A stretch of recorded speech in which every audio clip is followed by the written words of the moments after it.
प्रिय शिक्षक भाई और भौणी मानू नमस्कार। जय जगन्नाथ सांग माने आज वीडियो रे पवित्र साधारणतंत्र दिवस उपलक्षे सुंदर भाषण टे प्रस्तुत करिछि। आशा करूछि भाषण टे पसंद आसीबो। तेबे आसंतु वीडियो टी को आरंभ करनेबा। सम्माननीय सभापति महोदय, अतिथि वृंद, मोर प्रिय सह शिक्षक शिक्षयित्री वृंद एवं मोर सम्मुखरे बसिथिबा स्नेहर छात्र छात्री माने, पवित्र 77तम साधारणतंत्र दिवस रे अनेक अनेक शुभेच्छा और शुभकामना। आज होछि आम पई बड़ गर्व और गौरवर दिन। 1947 मसीहा अगस्त मास 15 तारिख टी भारतर इतिहास रे सुनेली अक्षर रे लिपिबद्ध। एही दिन भारत माता स्वाधीनता लाभ करिथिला। अत्याचारी इंग्रेज शासनर अवसान घटिथिला। एहा परे भारतर शासन व्यवस्था किपरि सुचारू रूपे परिचालित होई परिबो सेथिपई जननायक माने भारत पई एक संविधान आवश्यकता अछि बोली अनुभव कले। संविधान प्रणयन सभा 1946 मसीहा डिसेंबर मास 9 तारिख रे बसिथिला। डॉक्टर राजेंद्र प्रसाद संविधान प्रणयन सभार सभापति और डॉक्टर आंबेडकर चिठा प्रस्तुत कमिटीर सभापति थिले। एही दुई जनक प्रचेष्टा रे दीर्घ 2 वर्ष 11 मास 18 दिन परे 1949 मसीहा नवेम्बर मास 26 तारिख रे नूतन संविधान पूर्णता प्राप्त कला एवं 1950 मसीहा जनवरी 26 तारिख दिन यह कार्यकारी हैला।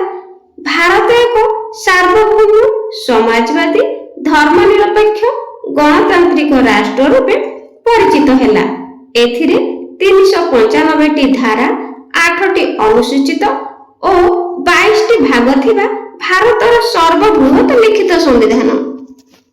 एही दिनटिकु मने रखिबा पई आम देशर प्रत्येक अनुष्ठान रे गणतंत्र दिवस बा साधारणतंत्र दिवस पालन करा जाय।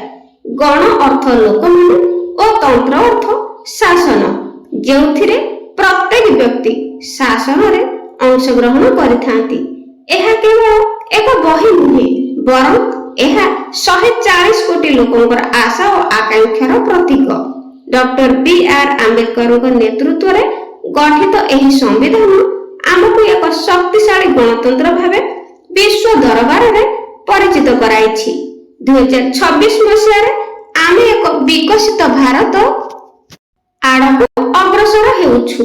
तेणु आज एही गौरवमय दिवस रे आसंतु आमे समस्ते शपथ नेबा जे आमे एक एमिति पीढ़ी गठन करिबा जे देशर एकता और अखंडता रक्षा करिबो एवं भारत को विश्व गुरु आसन रे बसाइबा पई चेष्टा करिबो।